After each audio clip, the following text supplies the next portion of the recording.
मेरी local radio station WLNK, जिसे हम ब्लिंक 97.3 कहते हैं, काफी टाइम से लोगों के नाम अनाउंस कर रही है और अब पता चला मुझको इसका असली मतलब। जब से मुझे याद है, ब्लिंक 97.3 हमारे टाउन की लोकल रेडियो स्टेशन। वो हर तरह का म्यूजिक बजाती है, पुराना रॉक, थोड़ा पॉप और कभी कभी टॉक शोज जब ऐड के पैसे कम होते हैं। हर कोई सुनता है इसे, ग्रोसरी स्टोर हो, गराज या डाइनर, ये बैकग्राउंड में हमेशा चालू रहता है। मैं भी अपनी पूरी लाइफ इसे कैजुअली सुनते आया हूँ। सेफ और फेमिलियर लगता है, पर सब कुछ 3 महीने पहले बदल गया जब मैंने कुछ ऐसा नोटिस किया जो एक्सप्लेन नहीं कर सकता, और जो मैंने देखा उस पे किसी को भी यकीन नहीं, चाहे जितनी भी बार समझाने की कोशिश कर। ये मंडे रात का दिन था। मैं काम से लेट घर जा रहा था।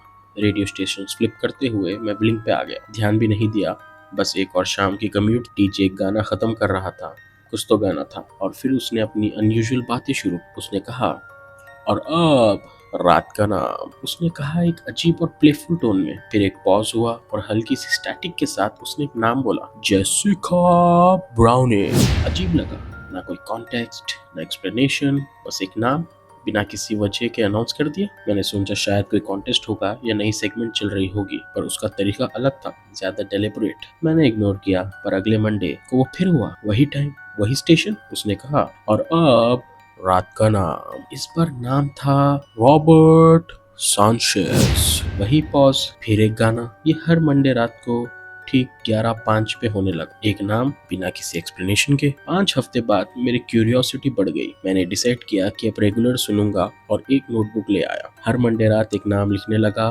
फिर सोशल मीडिया और लोकल न्यूज सर्च करने लगा, ये समझने कि क्या चल रहा है। पहले कुछ नहीं मिला, ना कॉन्टेस्ट, ना विनर, ना कुछ, ना क्या, पर फिर सब कुछ बदल गया। एक वीक नाम था केलब हावर्ड। ये मुझे इसलिए याद रहा क्योंकि केलब मेरे अपार्टमेंट के पास एक गैस स्टेशन पे काम करता था। हम दोस्त जैसे तो नहीं थे, पर कभी कभी बात हो जाती थी। कॉफी या स्नैक्स लेते वक्त वो एक अच्छा बंदा लगता था, हमेशा स्माइल करता था। मैंने ज्यादा नहीं सोचा। फिर एक हफ्ते बाद जब उस गैस स्टेशन गया तो दरवाजे पे हेल्प फाइंड केलब का पोस्टर लगा। वो मिसिंग है। काउंटर पे जो कॉलेज किड काम कर रहा था, उसने बताया कि केलब अपने शिफ्ट के बाद बस गायब हो गया। उसकी कार अभी भी पार्किंग लॉट में ही थी। मैं शॉक हो गया।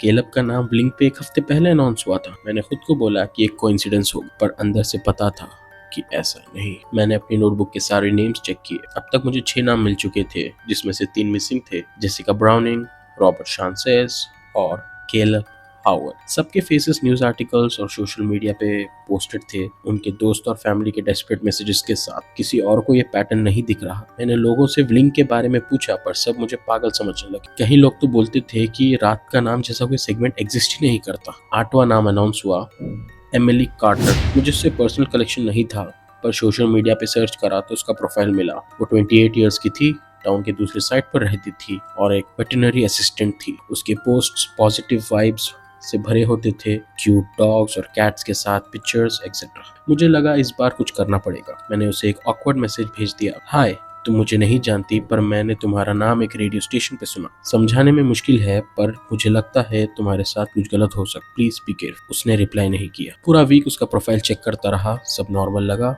डॉग के photos, work updates, TV shows, jokes etcetera. 7 दिन के बाद उसके पोस्ट आना बंद हो गए। मुझे समझ आ गया इसका मतलब क्या है। अगले दिन न्यूज में आर्टिकल देखा, local veterinary assistant reported missing. वो भी चली गई थी। अब मुझे आंसर्स चाहिए थे। मैंने ब्लिंक की बिल्डिंग के बाहर जाना शुरू किया। रात को स्टेशन एक पुरानी सी बिल्डिंग में था। बहुत घंटों तक उस पर वॉच रखा, पर कोई नहीं दिखा। एक दिन मैंने स्टेशन कॉल किया। रिसेप्शनिस्ट कंफ्यूज लग रही थी जब मैंने 11:05 ब्रॉडकास्ट के बारे में पूछा। उसने कहा, हमारे शेड्यूल में ऐसा कुछ नहीं है, रात को लाइव प्रोग्रामिंग ही नहीं होती। लास्ट मंडे नाम अनाउंस हुआ, ब्रैंडन लेविस। मैंने उससे ऑनलाइन ढूंढा। वो एक लोकल कॉन्ट्रैक्टर था, वाइफ और 2 किड्स के साथ। मैंने इस बार मैसेज नहीं भेजा, कोई मुझे मानता ही नहीं। उस रात 11:05 को मैं ब्लिंक के अंदर चले गया।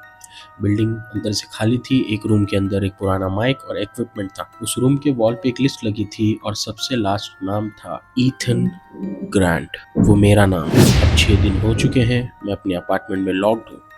कल 7 दिन है। अगर कोई ये सुन रहा है तो प्लीज उन्हें और नाम अनाउंस मत करने दो, कोई वापस ही नहीं आता।